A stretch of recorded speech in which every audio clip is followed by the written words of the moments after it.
Hello दोस्तों, नमस्कार। आपका अपने यूट्यूब चैनल कॉम्प्लेक्स क्लासेस में आप सभी लोगों का स्वागत है। तो आज के वीडियो में हम लोग जो है डीएलएड सेकंड सेमेस्टर 2025 का राजन सीरीज करने वाले हैं, जो कि है वर्तमान भारतीय समाज और प्रारंभिक शिक्षा। ये पेपर नंबर फर्स्ट है।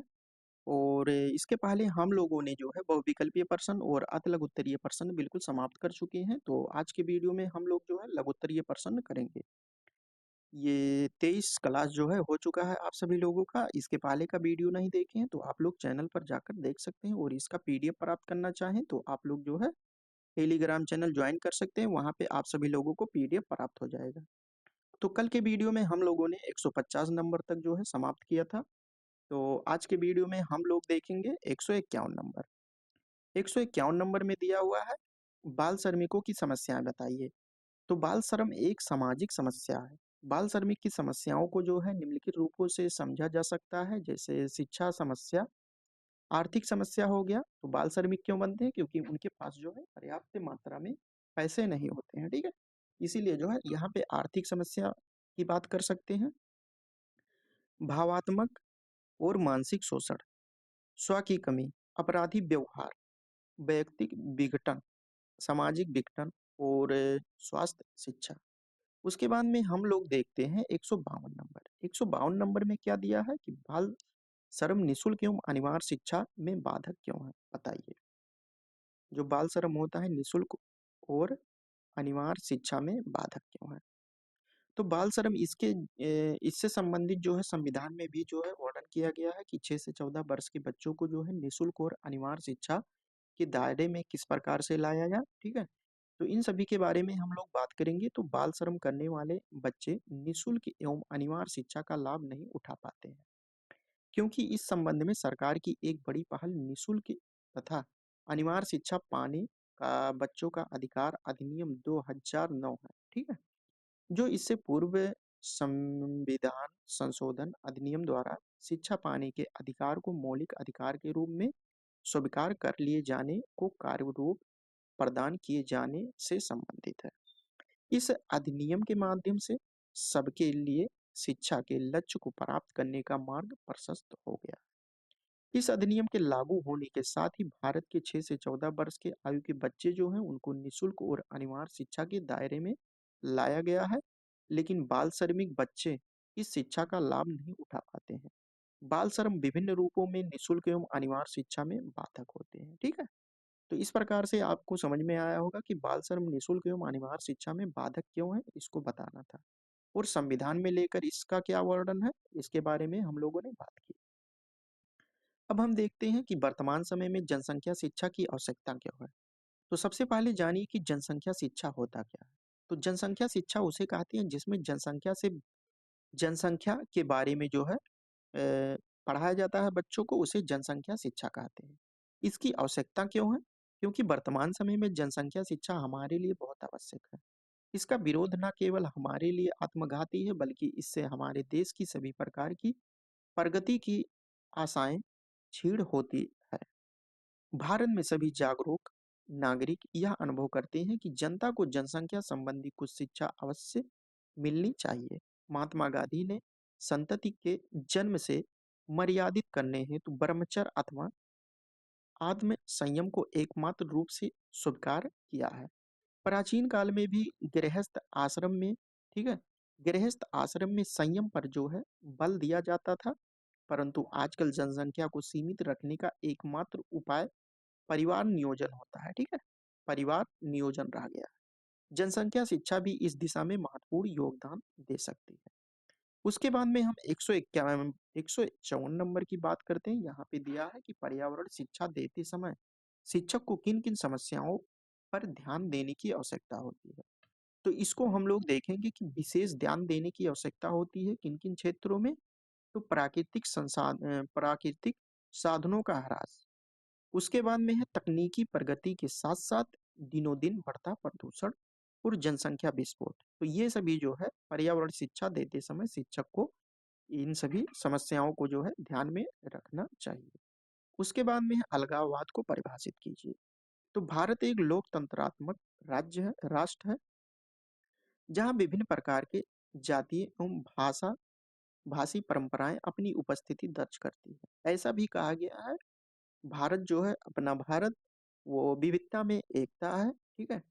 ऐसी स्थिति में हमारा लगाव राष्ट्र के प्रति, उसके संपूर्ण अस्तित्व के लिए तथा इसके रक्षार्थ होना चाहिए। किंतु ऐसा नहीं होता है, बस यही अलगाववाद का संप्रदाय है। ठीक है। उसके बाद में 154 नंबर में दिया है कि अलगाववाद के दुष्परिणाम कौन कौन से हैं, बताइए। जो अलगाववाद के दुष्परिणाम होते हैं उसको जो है यहाँ पे हमको डिफाइन करना है। तो इसके जो है दुष्परिणाम क्या क्या होते हैं इसको देखते हैं। तो अलगाववाद के दुष्परिणामों ने हमारे सामाजिक, आर्थिक और राष्ट्रीय विकास को अत्यधिक प्रतिकूल रूप से प्रभावित किया है। इस समस्या के दुष्परिणाम जो है निम्नलिखित हैं। कौन कौन से? जैसे राष्ट्रीयता के विकास में बाधा, सामाजिक न्याय के लिए चुनौती और क्षेत्रीय तनाव, प्रगति में बाधा, नवीन प्रदेशों और राज्यों देशों का गठन, जान माल की असुरक्षा और खतरा, मानवता का ह्रास और संकीर्ण नेतृत्व का विकास करना इत्यादि, ये सभी अलगाववाद के दुष्परिणाम होते हैं। ठीक है। तो ये आप एग्जाम में लिख सकते हैं। सांप्रदायिकता उन्मूलन के उपाय बताइए। ठीक है। सांप्रदायिकता उन्मूलन के उपाय बताइए। तो सांप्रदायिकता, राजनीतिक दलों का उन्मूलन। उसके बाद में है उचित शिक्षा व्यवस्था होनी चाहिए। मानवतावादी धर्म दर्शन का प्रचार प्रसार। उसके बाद में है राष्ट्रवादी एवं एकतावादी साहित्य का प्रचार प्रसार। नैतिक शिक्षा का जो है प्रसार करना चाहिए। शांति सेवा का निर्माण करना चाहिए और धार्मिक सहिष्णुता, सर्वधर्म समभाव। उसके बाद में है 158 नंबर में क्या दिया है कि पर्यावरण जागरूकता हेतु शिक्षा में किन तथ्यों की व्यवस्था करनी चाहिए, इसको जो है स्पष्ट करना है। यहाँ पे दिया है कि पर्यावरण जागरूकता हेतु शिक्षा में निम्नलिखित तथ्यों को के अध्ययन की व्यवस्था करनी चाहिए। जैसे हो गया यहाँ पे पर्यावरण का अर्थ क्या होता है, आवश्यकता और पर्यावरणीय नीति। ठीक है। इन तथ्यों की व्यवस्था करनी चाहिए। मानव एवं पारिस्थितिकीय प्रणाली, पर्यावरण, स्वास्थ्य एवं स्वास्थ्य विज्ञान, ध्वनि प्रदूषण, वायु प्रदूषण, जल प्रदूषण, पर्यावरण एवं जनसंख्या, प्राकृतिक पर्यावरण जैसे झीलें, पहाड़ियां एवं पीने योग्य जल, मानव सभ्यता पर प्रदूषण का प्रभाव, सामाजिक पर्यावरण, वन्य जीव एवं इसका संरक्षण किस प्रकार से करना चाहिए, सौर ऊर्जा तथा इसका उपयोग। उसके बाद में है भारत के प्रदूषित नगर, तेल एवं रासायनिक अस्त्रों का पर्यावरण पर प्रभाव, विश्व पृथ्वी दिवस। और उसके बाद में है विश्व पर्यावरण दिवस का आयोजन, पर्यावरण संरक्षण एवं संवर्धन तथा पर्यावरण असंतुलन। तो ये सभी हो गए कि जो है किस प्रकार से पर्यावरण, एक मिनट, किस प्रकार से जो है पर्यावरण जागरूकता है तो जो है शिक्षा में जो है किन किन तथ्यों को व्यवस्थित करना चाहिए, इसके बारे में हम लोगों ने देखा। अब हम देखते हैं कि जल के प्रमुख स्रोत क्या क्या होते हैं। तो जल के प्रमुख स्रोत के बारे में हम बात करें तो यहाँ पे नदियों से जो प्राप्त जल होता है और सागरीय भाग से प्राप्त जल, झीलों एवं तालाबों से प्राप्त जल, कुओं से प्राप्त जल और हैंडपंप और पंप सेट से प्राप्त जल, ये सभी जल के प्रमुख स्रोत होते हैं। उसके बाद में वर्षा जल संरक्षण के प्रमुख उद्देश्य बताइए। इसका उद्देश्य क्या होता है? जो वर्षा जल का संग्रहण किया जाता है, तो जल की निरंतर मांग को पूरा करता है और नालियों को रोकने वाले सतही जल प्रवाह को कम करता है, सड़कों पर जल फैलाव को रोकता है और उसके बाद में है भूमिगत जल में वृद्धि करना तथा जल स्तर को ऊंचा उठाना, भूमि जल प्रदूषण को रोकना और भूमि जल की गुणवत्ता को सुधारना, मृदा अपरदन को कम करना, ग्रीष्म ऋतु और सूखे के समय जल की घरेलू आवश्यकताओं को पूरा करने में सहायता करना। तो ये सभी हो गया वर्षा जल संरक्षण के संग्रहण के प्रमुख उद्देश्य। ठीक है। उसके बाद में हम देखते हैं राष्ट्रीय जल नीति 2002 क्या है, बताइए। तो राष्ट्रीय जल नीति परिषद द्वारा 1 अप्रैल 2002 को राष्ट्रीय जल नीति 2002 को जो है स्वीकृति प्रदान की गई। इस में जल संरक्षण के परंपरागत तरीके, मांग के प्रबंध को महत्वपूर्ण तत्व के रूप में जो है स्वीकार किया गया। इसमें पर्याप्त संसाधन प्रबंधन के द्वारा जल के पर्यावरण पक्ष और उसकी मात्रा एवं गुणवत्ता के पहलुओं का भी समन्वय किया गया। राष्ट्रीय जल नीति 2002 में नदी जल एवं नई भूमि संबंधी अतिरिक्त विवादों को निपटाने के लिए नदी बेसिन संगठन गठित करने पर भी जोर दिया गया। ठीक है, तो ये है राष्ट्रीय जल नीति 2002। ठीक है, उसके बाद में है 162 नंबर, यहाँ पे है कि परंपरागत ऊर्जा संसाधनों के अंतर्गत कौन कौन से संसाधन आते हैं। तो परंपरागत संसाधनों के अंतर्गत हम देखें तो लकड़ी हो गया, उपले हो गए, कोयला, पेट्रोलियम और प्राकृतिक गैस तथा जल विद्युत और विद्युत इत्यादि को सम्मिलित किया जाता है। 163 नंबर की बात करें तो गैर परंपरागत ऊर्जा संसाधन कौन कौन से होते हैं। तो इसके अंतर्गत जैसे सौर ऊर्जा हो गया, पवन ऊर्जा हो गया, भूतापीय ऊर्जा, ज्वारीय ऊर्जा, बायोगैस, परमाणु ऊर्जा आदि प्रमुख जो है गैर परंपरागत साधनों के अंतर्गत आते हैं। उसके बाद में 164 नंबर की अगर बात करें तो यहाँ पे है भूमंडलीय ताप वृद्धि से क्या तात्पर्य होता है। तो सामान्यतः भूमंडलीय ताप वृद्धि का पृथ्वी के ताप में धीरे धीरे होने वाले जो ताप में वृद्धि होती है उसी को कहते हैं भूमंडलीय ताप वृद्धि। जो सूर्य से आने वाली किरणें पृथ्वी पर जो पड़ती है, इसका जो है पूर्ण रूप से जो है रिटर्न नहीं हो पाता है। जितना किरणें मान लो कि 100 यूनिट आता है और उसके बाद में 80 यूनिट रिटर्न होता है। इसमें 20 यूनिट टेम्परेचर जो है यहाँ पे इसके कारण क्या होता है कि पृथ्वी के ताप में वृद्धि हो जाती है, इसी को कहते हैं भूमंडलीय ताप वृद्धि।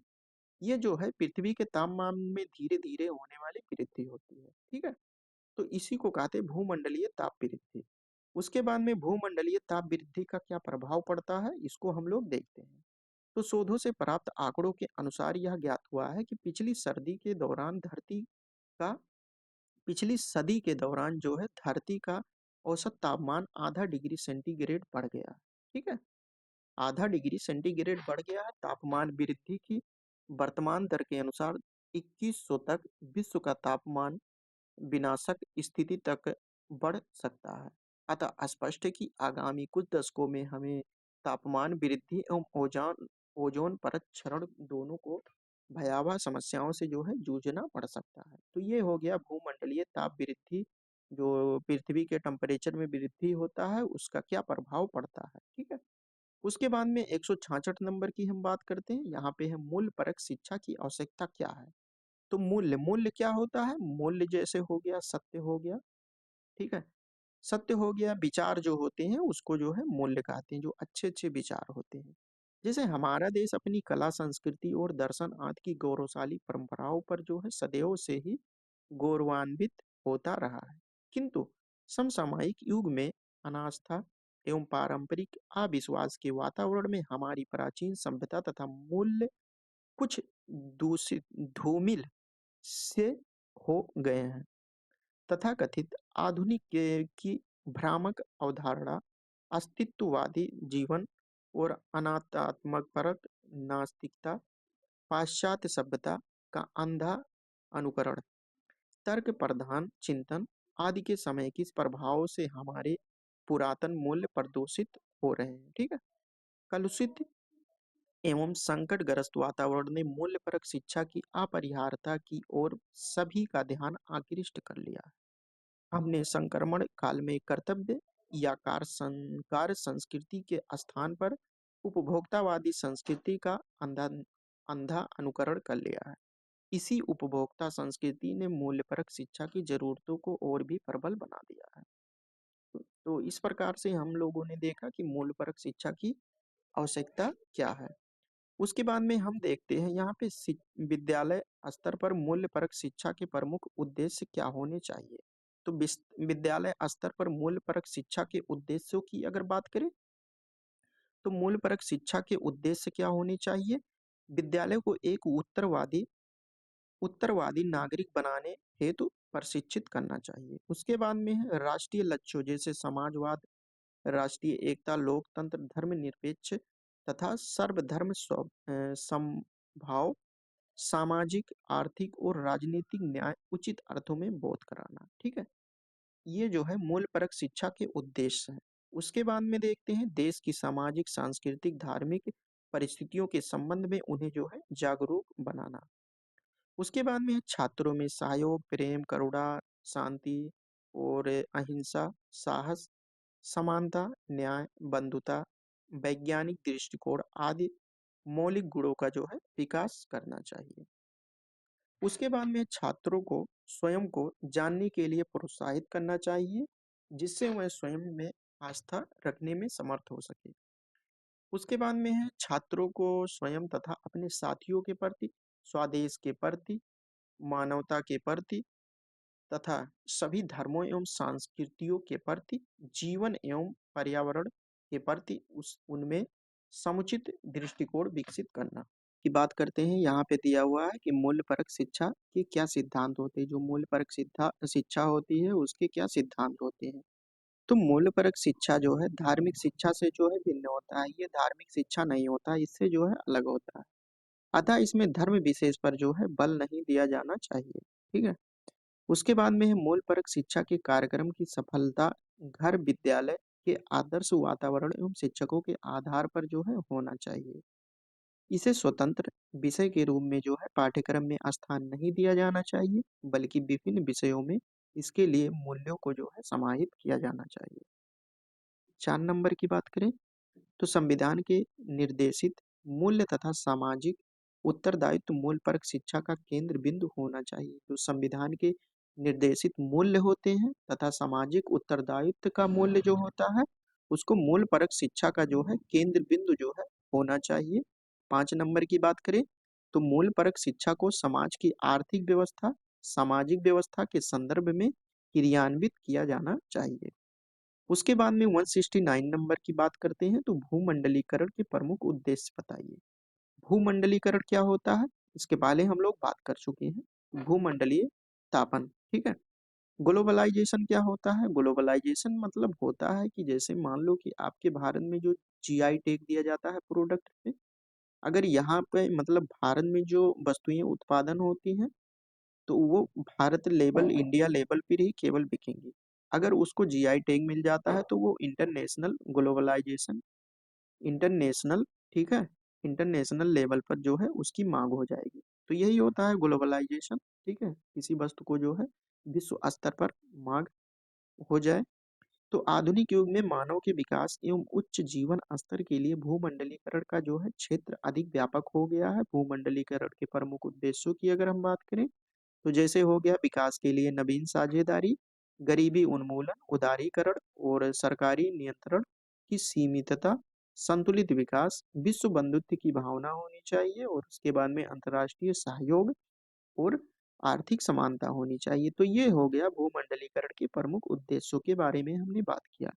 अब है महिलाओं के प्रति हिंसा के कारण लिखिए। महिलाओं के प्रति जो हिंसा होती है उसके कारण लिखिए। तो आज भी महिलाएं कहीं भी सुरक्षित नहीं है और विभिन्न तरीकों से हिंसा की शिकार है। यह हिंसा मुख्यतः दो रूपों में देखी जा सकती है। पहला रूप हो गया घरेलू हिंसा और द्वितीय रूप हो गया बाहर हिंसा, बाहर का हिंसा। घर में पति एवं उसके परिवार वालों द्वारा उसका शारीरिक और मानसिक उत्पीड़न किया जाता है और घर के बाहर जो है महिला के प्रति हिंसा में हिरासत में हिंसा, जैसे हो गया बलात्कार हो गया, यौन उत्पीड़न हो गया आदि के मामले जो है बाहरी हिंसा के अंतर्गत देखे जाते हैं। कठोर दंडात्मक व्यवस्था के अभाव के कारण अपराधी महिला हिंसा करके जो है बच निकलते हैं। यानी कठोर जो है कठोर दंडात्मक व्यवस्था न होने के कारण, अभाव होने के कारण वो अपराधी जो है महिला हिंसा करके जो है बच निकलते हैं। उसके बाद में 171 नंबर की हम बात करें तो शिक्षा में जनसंचार की भूमिका के बारे में बताइए। शिक्षा में जो जनसंचार होता है उसकी क्या भूमिका होती है उसके बारे में बताइए। तो यहाँ पे इसमें जो है आप लोग आसानी से लिख सकते हैं। 2022 में ये क्वेश्चन आया हुआ है। ये वीडियो भी आप लोग जो है यूट्यूब पर देख सकते हैं। तो इन सब की के बारे में जो है आप लोग आसानी से लिख सकते हैं। तो भारत में जनसंचार की अगर भूमिका के बारे में बात करें तो भारत विविधताओं का देश है। भारत को जो है विविधता में एकता, यानी अलग अलग जात के लोग, अलग अलग धर्म के लोग रहते हैं, ठीक है, देश में अलग अलग जो है भाषा बोलते हैं। तो विविधताओं वाले इस देश में एक साथ बड़ी संख्या में लोगों के बीच संदेश पहुंचाना जो है समस्या हो जाती है। जब टेलीविजन और इंटरनेट जैसे संचार के आधुनिक माध्यम उपलब्ध नहीं थे तो लोग पारस्परिक संवाद के द्वारा जो है जो सूचनाएं होती थी उसको प्राप्त करते थे। इन स्रोतों के धार्मिक उपदेश, मानव संवाद वाहक, व्यापारी, यात्री और दूसरे पारंपरिक माध्यम प्रमुख थे। इस प्रकार लंबे समय से जो है समस्त प्रकार के संचार रणनीतियों, मॉडलों एवं प्रयोगों का प्रयोग होता रहा है। फिर भी संचार के नवीन साधनों के उपलब्ध हो जाने से परंपरागत सूचना स्रोतों की लोकप्रियता कम हुई है। ठीक है। उसके बाद में 172 नंबर की बात करते हैं, तो जनसंचार साधनों का समाज पर क्या प्रभाव पड़ता है? तो जनसंचार जो होता है समाज पर क्या प्रभाव पड़ता है? तो निगेटिव पॉजिटिव इफेक्ट दोनों पड़ता है। ठीक है। किस प्रकार से यूज करते हैं? तो समाज का जनसंचार के साधन अगर देखें तो रेडियो हो गया, समाचार पत्र हो गया, पत्रिकाएं, फिल्म और सिनेमा, रिकॉर्ड और वीडियो का गहरा जो है प्रभाव पड़ता है। जनसंचार के ये साधन विशेष रूप से फिल्में, रेडियो, टीवी और एक साथ जो है राष्ट्रव्यापी श्रोताओं को जो है संदेश पहुंचाते हैं। इन साधनों ने समस्त समस्त सीमाओं को जो है समाप्त कर दिया है। जैसे भारतीय नेशनल नेटवर्क का प्रसारित होने वाले धारावाहिक जैसे रामायण, महाभारत आदि का जनमानस पर गहरा प्रभाव पड़ा है। वास्तव में भारतीय समाज पर जनसंचार माध्यमों का जो है वर्तमान में सकारात्मक तथा नकारात्मक, यानी सकारात्मक तथा नकारात्मक दोनों प्रकार के जो है प्रभाव देखे जा सकते हैं, परंतु इससे भी इनकार नहीं किया जा सकता है कि ये जनसंचार माध्यम सामाजिक परिवर्तन का एक सशक्त माध्यम है। उसके बाद में 173 नंबर की बात करें तो अंतर्राष्ट्रीय एकता बनाने में अध्यापक की भूमिका बताइए। अंतर्राष्ट्रीय एकता जो है किस प्रकार से स्थापित कर सकता है एक अध्यापक? प्रत्येक देशवासी को अपने राष्ट्र की सभ्यता, संस्कृति, रीति रिवाज और नीति धर्म के प्रति जो है प्रेम होना स्वाभाविक होता है। अंतर्राष्ट्रीय सद्भावना की आवश्यकता तथा महत्व को जो है निम्न प्रकार से जो है व्यक्त किया जा सकता है। तो संपूर्ण विश्व की सुरक्षा के लिए अंतर्राष्ट्रीय सद्भावना की जरूरत पड़ती है। उसके बाद में विश्व के सभी राष्ट्रों के निवासियों में मानवीय मूल्य और सद्गुणों के उद्भव के लिए जो है आवश्यक होती है अंतर्राष्ट्रीय एकता। उसके बाद में बात करें तो सभी देशों के आर्थिक और वैज्ञानिक विकास के लिए भी आवश्यक होती है। पिछड़े राष्ट्रों को इससे विकास का अवसर प्राप्त होता है और प्रत्येक देश में विद्यमान जो आंतरिक मतभेद होते हैं और आतंकवाद आदि की समाप्ति में भी यह महत्वपूर्ण एक योगदान देता है। विविध राष्ट्रों में परस्पर आदान प्रदान, आवागमन और शैक्षिक भ्रमण के लिए जो है अंतर्राष्ट्रीय एकता की आवश्यकता पड़ती है। उसके बाद में 174 नंबर की बात करें तो लोकतांत्रिक दृष्टिकोण के विकास में शिक्षा का क्या योगदान होता है? जो लोकतांत्रिक की दृष्टि डेमोक्रेटिक सिस्टम होता है, अगर इसके विकास में जो शिक्षा होती है उसका क्या महत्व होता है, किस प्रकार से योगदान दे सकता है? तो लोकतांत्रिक व्यवस्था से आप क्या समझते हैं, इसको डिफाइन करना है। उसके बाद में लोकतांत्रिक व्यवस्था में शिक्षा की क्या भूमिका होती है, इसको संक्षेप में जो है लिखना है। तो मीनिंग ऑफ डेमोक्रेटिक सिस्टम, तो भारत एक लोकतांत्रिक देश है, ये सभी को पता है। यहाँ पर लोकतंत्रात्मक तांत्रिक व्यवस्था जो है। लोकतांत्रिक व्यवस्था को अंग्रेजी में डेमोक्रेसी कहा जाता है। डेमोक्रेसी शब्द प्राचीन ग्रीक शब्द से जो है डेमोस से लिया गया है, जिसका अर्थ होता है पीपुल। ठीक है। जिसका अर्थ होता है पीपुल। क्रेटोस शब्द का अर्थ होता है नियम, टू रूल। इस प्रकार इसका शाब्दिक अर्थ हो गया कि लोगों द्वारा नियम। अतः लोकतांत्रिक व्यवस्था यह व्यवस्था कही जाती है जिसमें लोगों के द्वारा लोगों पर लोगों के लिए नियम लगाए जाते हैं, जिससे सरकारी व्यवस्था सुचारू रूप से जो है चलती रहती है। लोकतांत्रिक दृष्टिकोण के विकास में शिक्षा का अगर योगदान की हम बात करें, यहाँ पे देख सकते हैं कि contribution of education in development of democratic point of view. ठीक है, क्या पॉइंट ऑफ व्यू होना चाहिए शिक्षा की दृष्टि से, तो यहाँ पे हम लोग इसकी बात करते हैं। तो लोकतंत्र की सफलता का आधार स्तंभ क्या होता है? शिक्षा को माना गया है। यह देश की अधिकांश जनसंख्या जो है अशिक्षित और निरक्षर है। तो ऐसी परिस्थिति में लोकतंत्र की सफलता पर जो है प्रश्न चिन्ह लगना स्वाभाविक है। यही कारण है कि विश्व के प्रमुख लोकतांत्रिक गणराज्यों में सर्वसाधारण में शिक्षा प्रसार की ओर विशेष ध्यान दिया जाता है। ठीक है, विशेष ध्यान दिया जाता है। वास्तविकता यह है कि शिक्षित नागरिक ही शासन तथा राजनीति के उत्तरदायित्वों का वहन निष्ठापूर्वक करने के सक्षम हो सकता है। शिक्षित नागरिक ही प्रत्यक्ष या परोक्ष रूप से जो है शासन की प्रक्रिया में अपनी भूमिका सुनिश्चित कर सकता है तथा मतदान का उपयोग कर सकता है। शिक्षा के द्वारा ही व्यक्ति में लोकतांत्रिक रूपी दृष्टिकोण का विकास किया जा सकता है। ठीक है, लोकतांत्रिकता रूपी दृष्टिकोण का जो है विकास किया जाता है।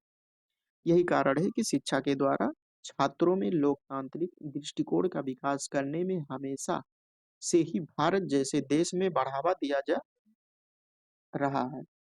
उसके बाद में 175 नंबर की हम बात करते हैं, राष्ट्रीय जीवन की शिक्षा के विभिन्न कार्य क्या हैं? तो पहला हो गया जैसे भावात्मक एकता, सामाजिक कुशलता में वृद्धि, नैतिकता का प्रशिक्षण, राष्ट्रीय विकास, नेतृत्व की तैयारी, कुशल व्यवहार तैयार व्यक्ति तैयार करना, और उसके बाद में सार्वजनिक हित को प्राथमिकता, सामाजिक सुधार व उन्नति करना, राष्ट्रीय एकता जो है विकसित करना। ठीक है? तो इस प्रकार से हम लोगों ने 175 क्वेश्चन जो है कंप्लीट किया। इसके आगे का क्वेश्चन 176 से लेकर द एंड जो है हम लोग नेक्स्ट वीडियो में करने वाले हैं। ठीक है? तो अभी तक इसका पीडीएफ अगर आप लोग प्राप्त करना चाहें तो टेलीग्राम चैनल ज्वाइन कर सकते हैं, और अभी तक जो लोग चैनल को सब्सक्राइब नहीं किए हैं सब्सक्राइब कर सकते हैं, और वीडियो को जो है लाइक कर सकते हैं। ठीक है? तो चलिए दोस्तों, हम लोग कल की वीडियो में मिलेंगे 176 क्वेश्चन के बाद। ठीक है? यहाँ से हम लोग स्टार्ट करेंगे 176 नंबर से। ठीक है? तो चलिए दोस्तों, कल के वीडियो में हम लोग मिलते हैं, तब तक के लिए जय हिंद जय भारत।